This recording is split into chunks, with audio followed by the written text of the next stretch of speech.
Hello， 大家好，我是妮妮家的汉堡。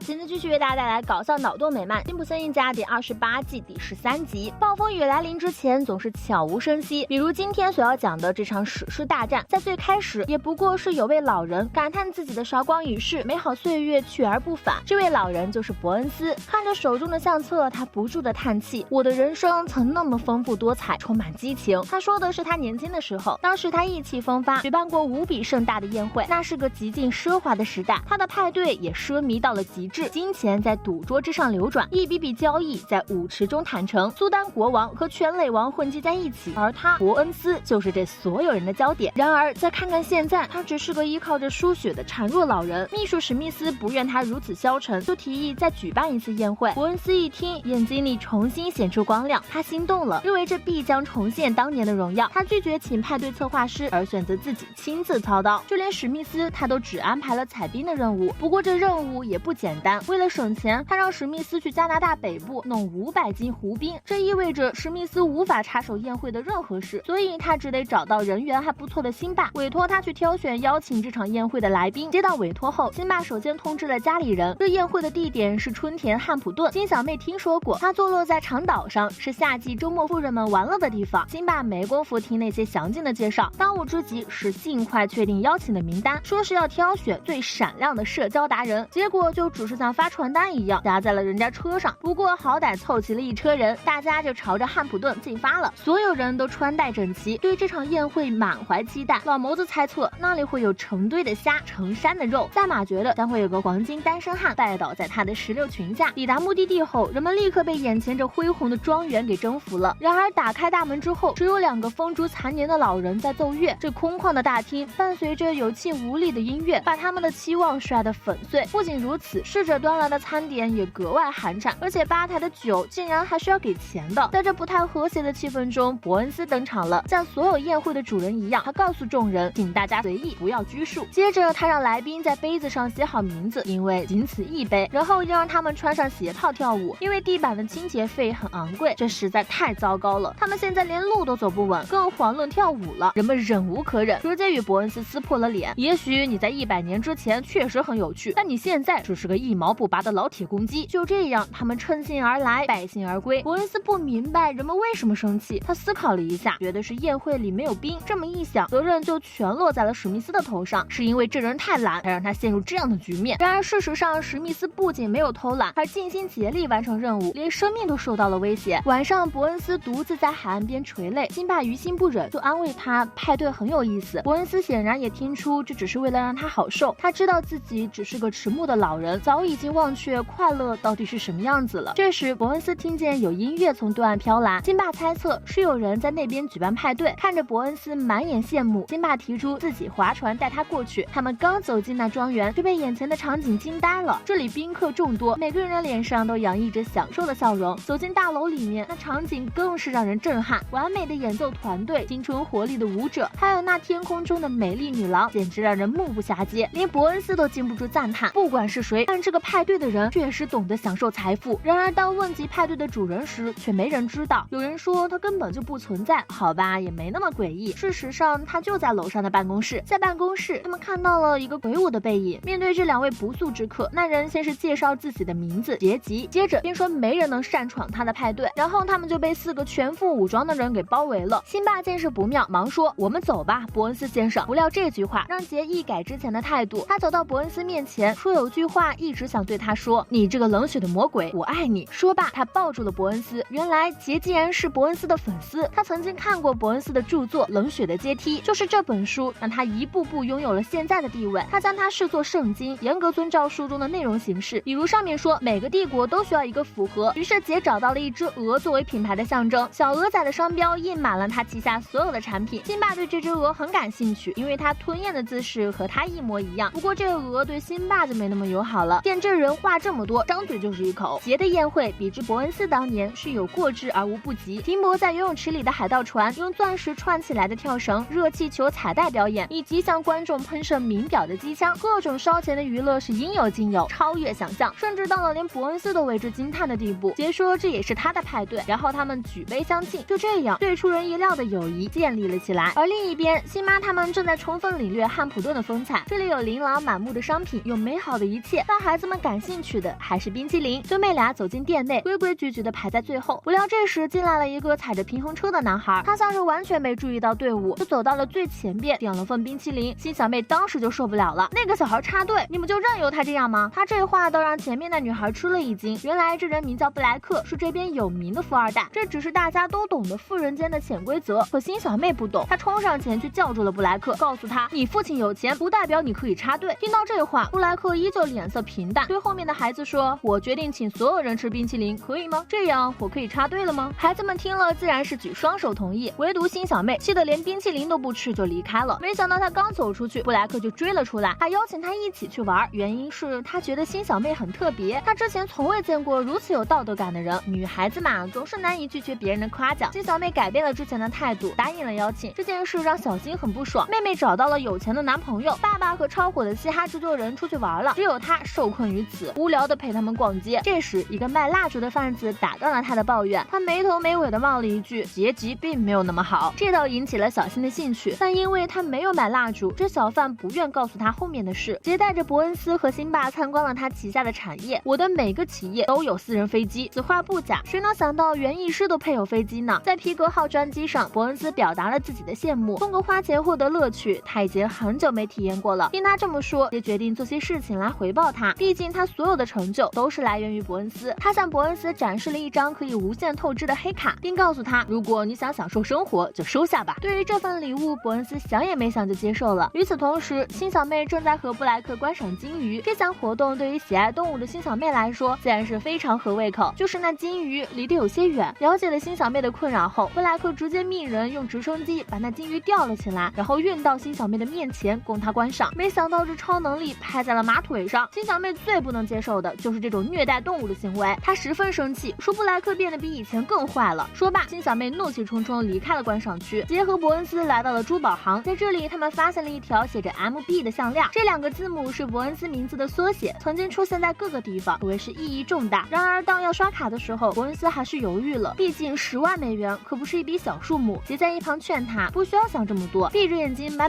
就行了。伯恩斯有些忐忑，但最终还是听取了朋友的意见。当项链戴在脖子上的时候，他感觉年轻时的疯狂又回到了自己身上。之后他们又一起参加了无数烧钱的活动，近距离观看篮球赛，包场看拳击赛马，还去参加了一场拍卖会。当时正在拍卖的是查尔斯巴克利的一堂篮球课，这并不是什么非常有价值的拍品，叫价也不过都是1-2万。没想到杰一开口，竟把价格抬到了100万，还对伯恩斯说，若是他也叫价，就能知道此刻有多爽了。这句话刺激了伯恩斯，他叫出了1000万的天价，虽说花费天文数字，只买了个不需要的东西，但伯恩斯感觉到了前所未有的畅快。他不仅给自己花钱，甚至还养了像辛巴这样的饭桶们。靠着伯恩斯，他们穿金戴银，戴名表，开豪车，成了实实在在的有钱人。这段时间，辛妈他们就一直在镇上闲逛，可能是富人世界的新鲜玩意儿太多，逛了这么久也没腻。这时，辛小妹突然发现前方有马展，还有抗议行动。仔细一看，有个熟悉的身影混迹其中，那就是布莱克。他为辛小妹放弃了所有的特权，还把自己的零花钱都捐给了信托，来争取马儿的权益。他还邀请辛小妹也加入这抗议行动。就在他即将答应之时，又一个男孩来到了这里，他手持马展的通行证，说可以带辛小妹进去，近距离的观察马儿，给他梳毛。闻此，布莱克一行人立刻抗议道：梳毛是谋杀，梳毛是谋杀。然而这声音没能唤醒辛小妹，她终究还是在这美丽的马儿面前一败涂地。而布莱克更是伤心万分，没想到自己像傻子一样追求，还是没能赢得辛小妹的芳心。远处的庄园内，伯恩斯正在欣赏自己的肖像画，辛巴带来了他使用黑卡的账单。看着单子如此之后，辛巴有些担心：你确定你没有花太多的钱吗？一听这话，伯恩斯不高兴了：你这说话的语气怎么这么像史密斯？说到这里，他给去而不返的秘书打了通电话。此时的史密斯正在冰天雪地里，听到铃声后，他马上就掏出了手机，可还没接通，手机就被冻坏了。这下他是彻底和伯恩斯断了联系。这天，伯恩斯去加油站加油，没想到这张卡竟然刷不了了。这黑卡连着他的银行账号，用不了的话，只有一种可能，那就是他破产了。既然已经破产，加油人员就销毁了这张黑卡。之后，伯恩斯的所有财产就都被没收了。他开始懊恼，不该那样不加节制的挥霍。这时，辛巴告诉他，这一切都是杰的阴谋。他给伯恩斯播放了一首杰新出的流行歌。曾经是个大人物，伯恩斯现在就是个拙劣的笑话。曾经只是将死之人，现在成了身无分文。卡是我给你的，伯恩斯，你却花钱花疯了。这都是我设的陷阱，你差不多也该发现了。原来杰是黑曜石公司的老板，现在伯恩斯的资产全归他所有了。那些他曾以为的友谊不过是虚情假意。伯恩斯现在的境遇似乎正印证了那句话：一个人生命中最孤独的时刻，就是看着他的整个世界分崩离析，而他只能茫然地看着。伯恩斯现在的心情简直跌到了谷底，财产的搬离还在继续，而他只能看着，然后懊恼当时被片刻的欢愉蒙蔽了眼睛。他曾经养的那些饭桶们，此刻也都因为他没钱而纷纷选择离去。这时杰下车来到了这里，说是要取走他的猎狗，别的都好说，这些狗都是伯恩斯自己养大的，他有自信他们绝不会投靠他人。然而他失算了，这群狗崽子闻到钻石的味道，就立刻乖乖跟着杰上了车。末了，杰还挑衅地说，狗能闻到权力的味道。因为史密斯下落不明，伯恩斯的身边就只剩辛巴了。他希望辛巴不要回到那个已经被杰夺走的核电厂。面对钱老板的殷切目光，辛巴只得说，这得请示一下老婆大人。事实上就是辛巴不管核电厂的主人是谁，他都让辛巴必须回到那里工作，因为他已经在富人区租下了一间店面，这需要钱。话虽如此，但辛巴还是不忍心抛下伯恩斯，或许他们家可以通过店里赚的钱生活呢？他这话立刻被辛巴否决了，原因就是现在还在上货，根本还没开始盈利。因为辛巴的缘故，辛巴只得抛下伯恩斯，返回核电厂上班。此时这里已经完全变了样，与其说是核电厂，它更像是迪吧，到处是闪烁的灯光和摇摆的女郎，只有办公室勉强看起来正常，但也增添了不少杰的个人特色。面对新老板，辛巴战战兢兢，不知道他将如何处置自己这前老板的员工。不得不说，杰确实很有手段，他没有辞退辛巴，而是告诉他，只要将伯恩斯剩下的东西全都清理掉，他就相信辛巴对他忠心耿耿。辛巴毫无办法，只得照办。将最后那标志性的白熊雕像处理掉之后，伯恩斯的所有痕迹全都消失殆尽了。为了奖励辛巴如此听话，杰把他带到了一个充满水果馅饼的地方，桃子、浆果、樱桃，各种水果应有尽有，还有些水果馅饼辛巴连见都没见过。虽说得了奖赏，可辛巴却觉得空落落的，这是吃再多水果馅饼都填补不了的空虚。背叛伯恩斯的内疚一直萦绕在他的心头。不知不觉间，辛巴走到了墓地，然后就听见了一声恐怖的声音：舞会散场，破晓时分，舞者离场，繁星不见。辛巴走近一看，发出声响的竟是伯恩斯。他现在无家可归，只剩家族陵墓可以栖身，还问辛巴愿不愿意尝尝坟头小花煮的汤。见他如此可怜，辛巴内疚到了极点，于是就向伯恩斯忏悔了自己的罪恶。听完他的话，伯恩斯让他选择到底站在哪边。这次辛巴坚定了决心，他不回去上班了，他要和伯恩斯一起去找杰算账。接下来就是制定复仇的方案。辛巴想了好几个计划，伯恩斯都不满意。正当两人激烈讨论之时，突然听见门外传来了声响，他们还以为是杰的间谍，不想却是小新。他是看辛巴行迹可疑，自己跟过来的。既然来了，辛巴就打算让儿子帮忙想报复计划，毕竟没人比这孩子更擅长恶作剧了。没想到这小鬼头还有这本事，伯恩斯马上就用杀人魔斗篷将他招揽了过来。小新确实厉害，寥寥几句直击要害。如果你想搞垮说唱歌手，你就要毁掉他最重要的东西——名。为了达到这个目的，他们需要去找乡村音乐的专家，也就是眼镜仔。他对嘻哈领域那是手到擒来。据他所说，杰吉原名是杰里米·吉尔罗伊，5个男朋友的发起成员之一，灵魂布鲁斯5重唱歌手。这时，小新在专辑上发现了一个熟悉的人，就是那个之前一根蜡烛就想卖55美元的小贩。眼镜仔告诉他，这人是爵士詹姆斯，给杰写词的，杰早期的热门歌全是他写的，但他们闹不和之后，他再没出现过。看来这人就是扳倒杰的关键人物。他们找到了詹姆斯，也知道了他和杰闹掰的原因，就是迫于杰的胁迫，他填词众多，却1分钱没拿到。他拿了我的钱，抢了我的女人，还逼我纹身，所以他才会破产，只能在街上卖蜡烛。得知有机会可以搞垮杰，他想也没想就加入了。这时同在这条街的辛妈发现了辛爸，就强行拉着他去新店参观。她告诉丈夫，这里的人流量爆棚，昨天有整整3个人来店里上厕所，母女俩就跟打了鸡血似的，东一榔头西一棒槌，好好的壁纸非要撕了重贴。小新有些担心妈妈的情况，当地人却让父子俩不用担心，这不是辛妈的问题，而是这店本身的问题。曾经人们逛店铺确实是为了购物，可后来有钱人来了，他们需要的只是在健身课之后有个和朋友闲逛的地方。再接着说伯恩斯的复仇计划，随着爵士詹姆斯的加入，复仇唱片的制作也就提上了日程。然而詹姆斯始终找不到当年写词的那种感觉。这时伯恩斯想到了个好主意，就像当初杰逼迫他那样，把他吊在了窗边。这种徘徊于生死线的感觉，果真让他思如泉涌。再次开始录制的时候，几乎是一气呵成，那些话就像是早就刻在詹姆斯的心中，只等这样一个机会可以倾泻而出。杰，你就是个歌词盗窃者，嘻哈说谎精。如果我的歌词是牛肉饼，你就是汉堡神偷。揭露真相的时刻到了，要是有人想开开战，叫上我，我来为你说唱。这歌词写的太棒了，总算离复仇近了一步。这时，杰的前妻普瑞琳来到了录音棚，杰吉夺走了他的一切，他此次前来也是为了复仇。愤怒前妻的加入给复仇大军又添了一员猛将。不仅如此，普瑞琳还带来了全明星阵容，全是要向杰吉报仇雪恨的他的敌人2ZA、斯努普还有康门。我想打杰吉一拳，我见过杰吉拉皮条，杰撞毁了我的摩托艇，我希望他吃玉米片的时候食物中毒。众人的加入将这首复仇歌推向了极致，但伯恩斯仍有遗憾，因为史密斯没能回来见证他的复仇。此时史密斯正在加拿大与人搏斗，在那千钧一发的时刻，他从对方胯下飞速划过，还借此放倒了对手。只见他手起斧落，将绳子和胡子瞬间割断，赢得了战斗的胜利。歌曲录制完毕，也该正式发行了。首发那天，会场聚集了很多人。然而当伯恩斯隆重介绍完毕之后，这启动歌曲的按钮竟然失灵了。紧接着舞台上出现了小鹅仔的全息投影，再然后是杰迪，他带来了一个噩耗，那就是伯恩斯的那首仇恨说唱已经被他买了。那些说唱歌手也都悉数被他收买，在钱面前，再多的仇恨都会烟消云散。他们现在已经改口称杰是世上最好的制作人，还讽刺伯恩斯只是住在坟墓的阴盲乞丐。那凝聚伯恩斯复仇希望的 U 盘就这样被小鹅仔吞进了腹中。这还不算完，杰还带走了所有观众。这下伯恩斯的复仇是彻底失败了，而辛巴也彻底失去了经济来源。无奈之下，他只好将所有的事告诉了妻子。辛巴虽然很震惊，但也表示理解。你的心告诉你，忠于伯恩斯先生，而我最爱你的地方就是你有一颗像里茨饭店般大的心。看着这对夫妻在自己面前紧紧相拥，伯恩斯感觉很空虚，就随手抱住了柜台的布偶鹅。抱着抱着，他突然想到了什么，我刚策划出一场最美味的复仇盛宴。说罢，他就让辛巴随他离开。在这最后的关头，辛巴告诉了妻子，他们已经没钱租店铺了。得知这个消息后，辛巴没有气急败坏，恰恰相反，他现在是如释重负，终于不用待在这破地方。辛巴带着孩子们回家了。辛巴虽然走了，但这小店不会荒废，因为被他的可爱所吸引的人会源源不断的涌入。知晓了伯恩斯的邪恶计划后，辛巴痛苦万分，他一点也不想参与，但想到自己是他唯一的朋友，他又不得不尽全力助他一臂之力。这计划就是偷走杰的小鹅仔做菜。发现小鹅仔不见后，杰马上就找来了，但他已经来晚了。小鹅仔现在已经成烤鹅，伯恩斯还当着他的面吃下了一块肉。这样的复仇确实对杰打击巨大，他现在已经不想活了。没想到紧接着小鹅仔又追着辛巴跑了出来。多日的相处，辛巴舍不得对着小鹅动手，他给伯恩斯吃的只是在加油站买的烤鹅。既然辛巴不舍得，伯恩斯决定亲自动手，可杰又怎么可能让他如愿以偿？于是这两个仇人都朝着小鹅仔奔去，最终他俩谁也没捉到，反而被困在了吊灯上。更糟糕的是，螺丝开始松动，他们即将掉下去。杰恐惧万分，他并不想死在这里。伯恩斯倒是异常平静，认为这都是他们的命，但他还有一事不明，他想知道杰为什么要背叛他，为什么非要把他搞得如此落魄。没想到杰说都是因为伯恩斯写的那本书，在书的最后一章有一段话，只有亲手毁掉成就你的人，才能做真正的无情之人。为达此目的，杰只能选择搞垮他。知道真相后，伯恩斯突然兴奋起来，是我启发了你，成为纯粹的贪婪无耻之徒，这是我最大的胜利，我终于可以永垂不朽了。伴随着他的激动，吊灯终于承受不住压力断掉了。在两人都以为死定了的时候，史密斯赶到了，把他们接在了融化的冰泥中。经过这次同生共死的经历，两位朋友又恢复了友谊，工厂也重新回到了伯恩斯的手中。刚开始的时候，伯恩斯也学着杰，在核电厂的工作中增加了音乐蹦迪的环节。然而这项娱乐活动仅仅开展了1天就被取消了。本集篇幅较长，致敬了多部电影，比如《荒野猎人》、《冲出康普顿》等等，但其中最引人注目的还是了不起的盖茨比。动漫和电影一样，将上流社会的奢靡与虚假完完全全呈现在观者面前。杰就像是那追求着黛西的盖茨比一样，步步为营，努力朝着伯恩斯那样的无情之人奋斗，甚至不惜毁掉那个成就自己的人。而伯恩斯则像那无法触及的黛西，他成就了杰，也毁掉了他，把他培养成了绝对的利己主义者。但伯恩斯也没能全身而退，他年轻时向世界散发的恶意，像个回旋镖一样打在了自己身上。可以说因果报应，也可以说天道轮回，但一切最终还是归于了平静，什么也没有改变。